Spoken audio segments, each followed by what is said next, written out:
This is one of our new books, and it's a book and jigsaw puzzle called The Garden. So each jigsaw puzzle has 9 pieces, and let's open it up and see. Let's see what it is. Let's see what it is. Nice one. Okay, so there's a book called The Garden. The garden. And there's 3 puzzles.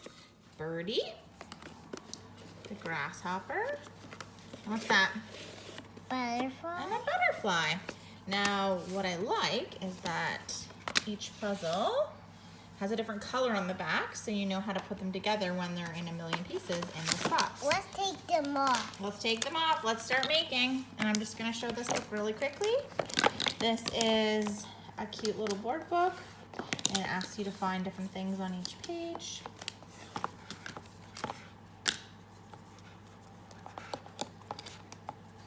Yeah. Which one do you want to do first? I do The green, yellow, or pink?